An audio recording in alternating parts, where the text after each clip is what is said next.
Channel 5 தமிழர்களுக்கு வணக்கம். இன்றைய நேர்காணலில் நம்முடன் இணைந்திருப்பவர் பத்திரிகையாளர் திரு அப்துல் முத்தலிப் அவர்கள். வணக்கம் சார். வணக்கம் சார், எடப்பாடி அவர்கள் மீது மாறி மாறி ஒரு வார்த்தை போர் நடந்துக்கிட்டே இருக்கு. பாஜகவும் அதிமுகவும் கூட்டணி சேர வாய்ப்பு இருக்குமா? ஏன்னா இரண்டு தரப்புமே கூட்டணி இல்லை அப்படின்னு சொல்லியிருக்காங்க.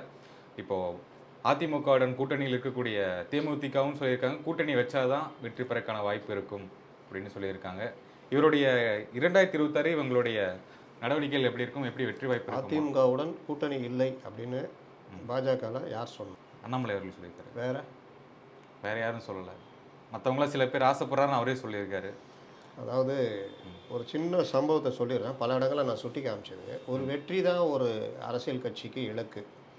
அந்த வெற்றிக்காக என்ன வேணால் செய்வாங்க, விட்டு கொடுத்து போவாங்க, பகை மறந்து. போன தடவை அதாவது இந்த வடிவேல் படத்தில் சொல்லுவாங்க, என் குடும்பத்தை அவன் திட்டுவான், அவன் குடும்பத்தை அவன் திட்டுவான். அந்த மாதிரிலாம் திட்டிட்டு கூட கை கோத்துட்டு தோல் மேலே கை போட்டு எங்களை மாதிரி இது கிடையாதுன்ற அளவுக்குலாம் கூட்டணி சேருவாங்க.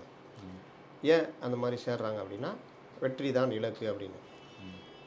வர்ணாசிரம கொள்கைக்கு எதிரான கட்சி திமுக அப்படின்னு இருந்த நிலைமையிலேயே 99 திடீர்னு பிஜேபியோட கலைஞர் சேர்றாரு. அப்போ கலைஞர் சேரும்பொழுது ஏன் சேர்ந்தார்?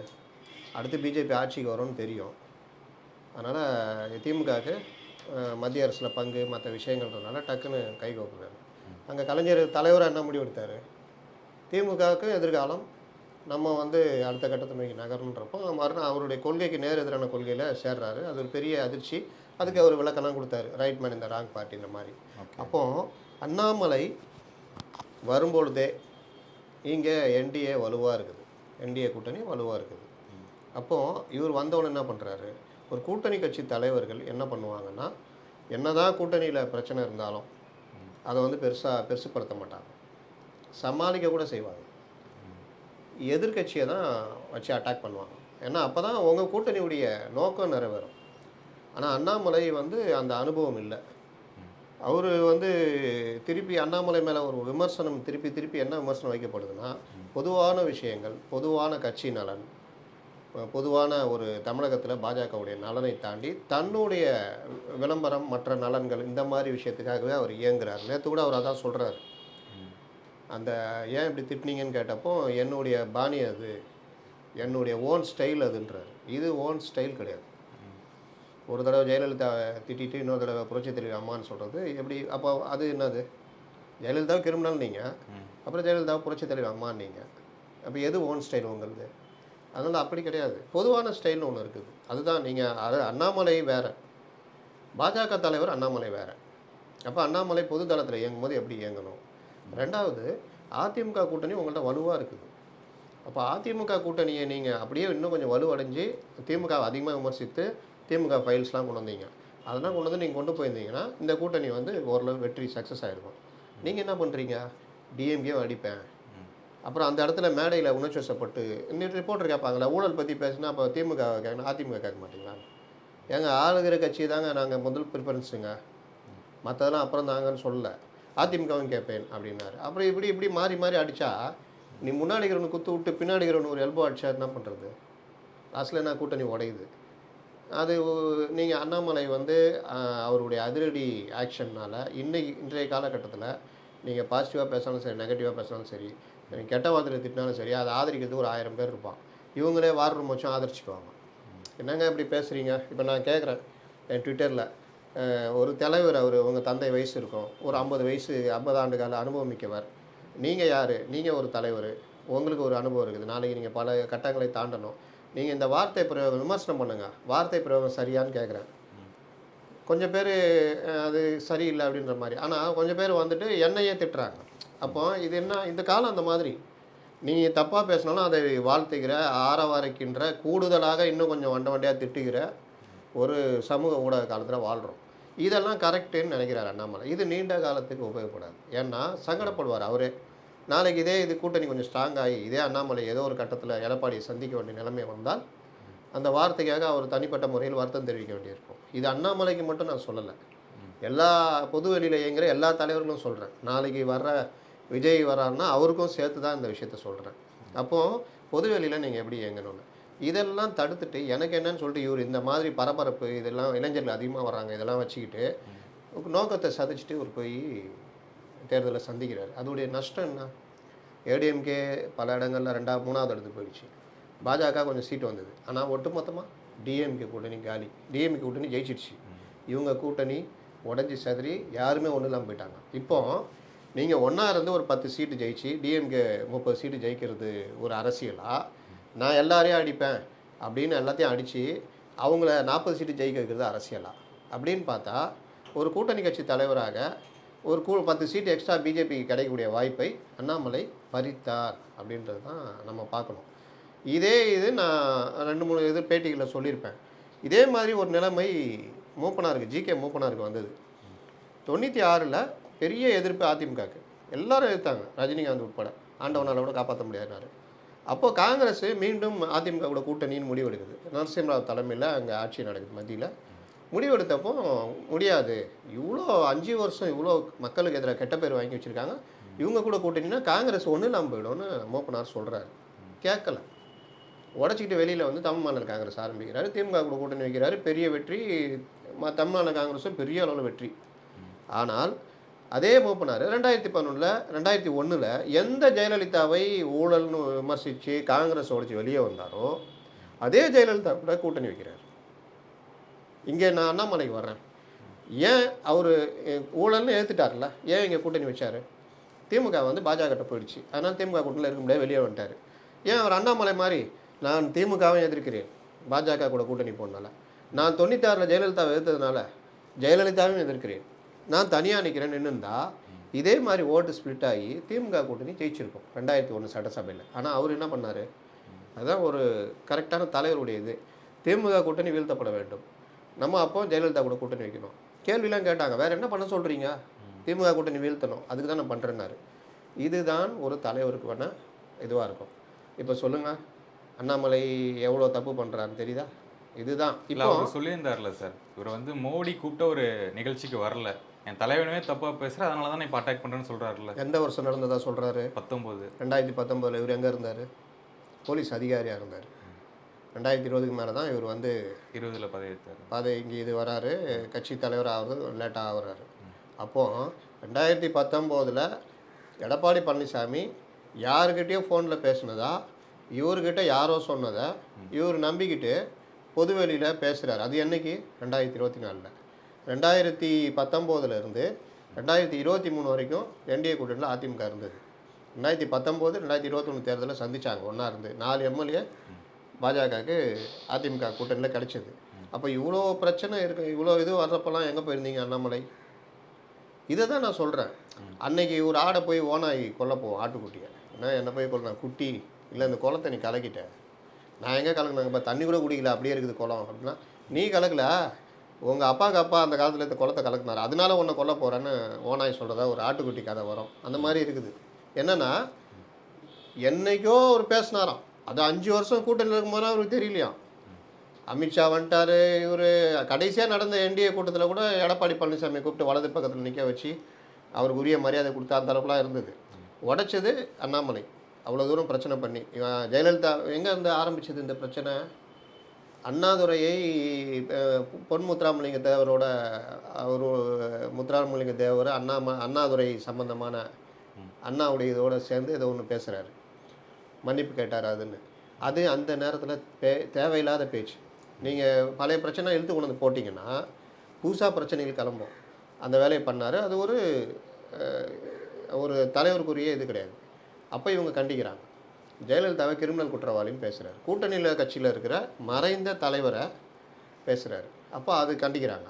அப்போ நான் அப்படி தான் பேசுவேன்ற மாதிரி பதில் சொல்கிறாரு. இப்போ எப்படி சொல்கிறாரு? அதே மாதிரி தான் நீ சொன்னார். அதே அண்ணாமலை இப்போ என்ன சொல்கிறாரு? புரட்சி தலைவி அம்மா ஜெயலலிதான்றார். கரெக்டாக? அன்னைக்கு இந்த பிரச்சனையை நீங்கள் கரெக்டாக புரட்சி தலைவி அப்படின்லாம் நீங்கள் பேசணும்னு அவசியம் இல்லை. மறைந்த அதிமுக பொதுச் செயலாளர் ஜெயலலிதா அவர்கள்னு பேசியிருந்தால இவ்வளோ பிரச்சனை வராது. நீ அவங்கள பற்றி பேச வேண்டிய அவசியமும் இல்லை. புரியுதா நான் என்ன சொல்ல வரேன்னு? இங்கே பிரச்சனைக்கு ஆரம்பமே அடித்தளமே இவர் தான். இவர் திமுக கூட்டணி விமர்சிப்பதை விட அதிமுக என்டிஏ கூட்டணியிலிருந்து அதிமுக வெளியேற்றுவதற்கான அதிக வேலையை பார்த்தார் அப்படின்றது பொதுவான விமர்சனம். பாஜகவில் பலருடைய விமர்சனம். இப்போ இன்னொரு விஷயம் வரேன். அதிமுகவுடன் கூட்டணி கிடையாதுன்னு அண்ணாமலை மட்டும்தான் சொன்னார். அந்த கூட்டத்தில் பேசினார். தலைவர்ன்ற முறையில் பேசும்போது மற்றவங்க மௌனமாக இருந்தாங்க. வெளியில் வந்து தமிழிசைட்டை கேட்ட பொழுது கூட்டணி பற்றி அது அவருடைய கருத்து, தலைவருடைய கருத்து. ஆனால் கூட்டணி நேரத்தில் தலைவர்கள் உட்கார்ந்து பேசி எல்லாரும் சேர்ந்து தான் அந்த முடிவெடுப்பாங்கன்றாங்க. இதுதான் பதில். ஏன்னா, நீங்க பாஜகவை வளர்ப்பது இப்ப இன்னைக்கு அண்ணாமலை போயிட்டாருங்க. நாளைக்கு வேற ஒருத்தவங்க வர்றாங்க. வானதியோ வர்றாங்க, நயினாரோ வர்றாங்க. இதே வேகம் இருக்குமா கட்சி? இருக்காது. அப்போ நீங்க கட்சிய நீண்ட காலத்துக்கு எடுத்துட்டு போணும், ஜெயிக்க வைக்கணும், எம்பிக்கள் வாங்கணும், எம்எல்ஏக்கள் வாங்கணும்னா, நீங்க அங்க இருக்கிற பெரிய கட்சியோட இணைஞ்சு ஒர்க் பண்ணணும். அப்படிதான் கட்சிய கொஞ்சம் கொஞ்சமா கொண்டு போக முடியும். அப்ப அந்த வேகம் அண்ணாமலைனால தான் வேகம் எடுக்குதுன்னு சொல்றீங்க. அண்ணாமலைனால தான் கட்சி வேகமா இருக்குன்னு சொல்றீங்க. வேகமாக இருந்தது. அந்த வேகத்த கூட்டணி கட்சியோட சேர்ந்து பண்ணா இன்னும் வேகம் இருந்திருக்கும். நான் மட்டும் வேகமா ஓடுவேன் அப்படின்னு கூட ஒரு கால தள்ளி விடுவேன். இந்த ரிலே ரேஸ்ல நீங்க 3வது லேப்ல ஓடி வந்துட்டு எடப்பாடி ஸ்டிக்கர் குடுக்கும்போது, எனக்கு அதெல்லாம் தேவையில்ல. நான் தனியா தான் ஓடுவேன்னு ஓடி போய், எடப்பாடியும் தோத்தார், நீங்களும் தோத்தீங்க. நான் உங்களுக்கெல்லாம் பின்னாடி ஸ்டிக்கோட வந்த ஆளு கரெக்ட்டா வந்து உங்க கையில ஸ்டிக்கு இல்லன்றதுனால தகுதி இழப்பு அவங்க ஜெயிச்சிட்டாங்க. இதுதான் நடந்தது. என்டிஏ கூட்டணியில ஏடிஎம்கே, பாமக, தேமுதிக எல்லாம் சேர்ந்து இருந்திருந்தா 20, 24 எலெக்ஷன் முடிவுகள் இந்த அளவுக்கு இருந்திருக்காது. குறைந்தது 10 to 15 சீட்டு என்டிஏ கிடைச்சிருக்கும். இல்ல மோடி அவர்கள் சொல்லி அண்ணாமலை வந்து இப்படி பேசுறாருன்னு வச்சுக்கலாமா? நீங்க தமிழ்நாட்டை பொறுத்த வரைக்கும் அவங்க இப்போ தேசிய அளவில் என்ன முடிவு எடுத்தாங்கன்னா, நம்ம வந்து 400 சீட்டுக்கு மேலே ஜெயிச்சிருவோம். தமிழ்நாட்டில் அண்ணாமலை ஏதோ ஒரு பரீட்சை பண்ணி பார்க்குறாரு அப்படின்றப்ப அவங்க வந்து கடைசி வரைக்குமே அதிமுக கூட கூட்டணி தான் பேசுனாங்க. ஆனால் இவங்க அண்ணாமலைக்கு பயங்கர முக்கியத்துவம் கொடுத்து வச்சுக்கிட்டு இது பண்ணுறப்போ இவங்க இனி நம்ம வந்து இல்லைன்ற முடிவுக்கு இவங்க வர்றாங்க. அப்போ மறுபடியும் நீங்கள் முதல்லயே இவங்க போய் அண்ணாமலை நீக்குங்க அப்படின்றப்ப அண்ணாமலையை மாற்றி இருந்து வேறு யாராவது தலைவராக போட்டிருந்து கூட்டணி பேச்சுவார்த்தை நடத்தியிருந்தால் என்டிஏ கூட்டணியில் ஏடிஎம்கே இருந்திருக்கும், முடிவு இதாக இருக்கும். நீங்கள் அண்ணாமலையே வச்சுக்குவோம், நாங்கள் பண்ணுவோன்னா அவங்க வேலைக்கு போகிறாங்க. கடைசியில் இவருடைய அந்த அந்த நீங்கள் கேட்டிங்களா அந்த ஸ்பீடு அதனால இவருக்கு வாக்கு வந்தது, ஏடிஎம்கேக்கு உரிய வாக்குகள் வந்தது.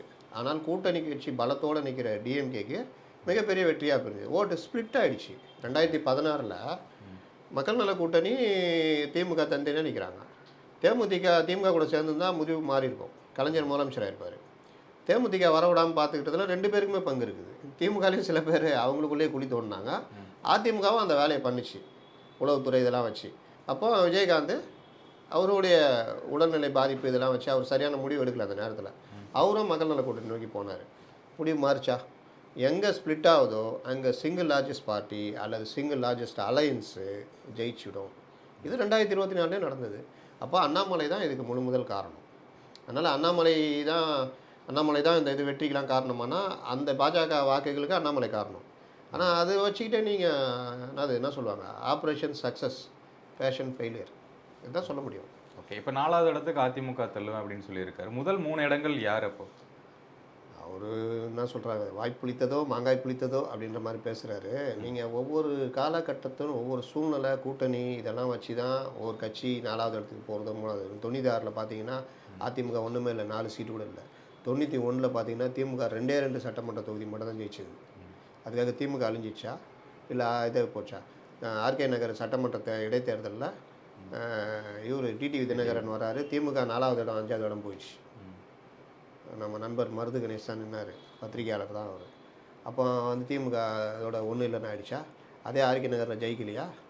அப்போது இதெல்லாம் வந்து அந்தந்த நேரத்துக்கு அந்தந்த சூழ்நிலைக்கு அமையிறது. இவர் அண்ணாமலை சொல்கிறதுனால 4வது இடத்துக்கு போவோம் அப்படின்னு ஏன் இவ்வளோ வன்மம்னு கேட்குறேன் நான். நீங்கள் பிஜேபியை வளர்க்குறதுக்கு உங்களுக்கு உரிமை இருக்குது. நீங்கள் அதற்கான வேலை செய்யும் பொழுது உங்களுடைய முதல் இது வந்து திமுக கூட்டணி எதிர்க்கிறதா தான் இருக்கணும். ஏன்னா அந்த ஆளுங்கட்சி. இப்போ மற்றவங்களாம் எதுக்கு மோடியும் பாஜக விமர்சனம் பண்ணுறாங்க, ஏன் காங்கிரஸை பண்ணல? ஆளுங்கட்சி பாஜக, அதனுடைய பிரதமர் மோடி, உள்துறை அமைச்சர் அமித்ஷா, அப்படி இருக்கும்போது விமர்சனம் அதை நோக்கி இயல்பாக எழுது. அதை விட்டுட்டு காங்கிரஸ் யாராவது திட்டிகிட்டு இருப்பாங்களா? பாஜக திட்டம், ஏன்னா அவங்களுடைய எதிரி காங்கிரஸ்.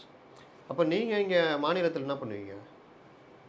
திமுக அடிக்கிறது தான் உங்கள் குறிக்கோளாக இருக்கணும். அப்போ தான் நீங்கள் அப்படி தான் நீங்கள் வளர்ந்தீங்க. அதுக்கப்புறம் நடுவில் இந்த மாதிரி மாற்றிக்கிட்டீங்க. இதை பாஜகவில் இருப்பவர்களே ஏற்றுக்கொள்ளவில்லை.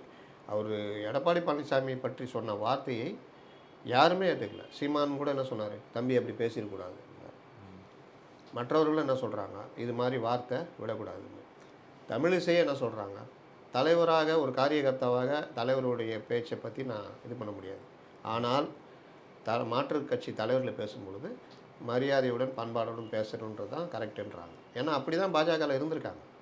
ஆனால் இவர் அதுக்கு என்ன பதில் சொல்கிறாரு, இல்லை நான் அப்படி தான், என் ஸ்டைல் அப்படி தான் என்னை வந்து ஆடை வெட்டினாங்க. அதுன்னு ஆடை வெட்டினது திமுக இது. ஆனால் நீங்கள் இதை எப்படி தப்போ அதுவும் தப்பு. அண்ணாமலையை ஆடுன்னு சொல்கிறதோ, இல்லை அவரை அவரை சொல்கிறேன்ற பேரில் ஆட்டை வெட்டுறதோ, நேற்று கூட அதிமுகவில் ஒரு பிரிவினர் பண்ணியிருக்காங்க. எல்லா இடத்துலையும் குறும்பாய் எறிகிறாங்க, எதிர்ப்பு தெரிவிக்கிறாங்க, அதெல்லாம் ஓகே.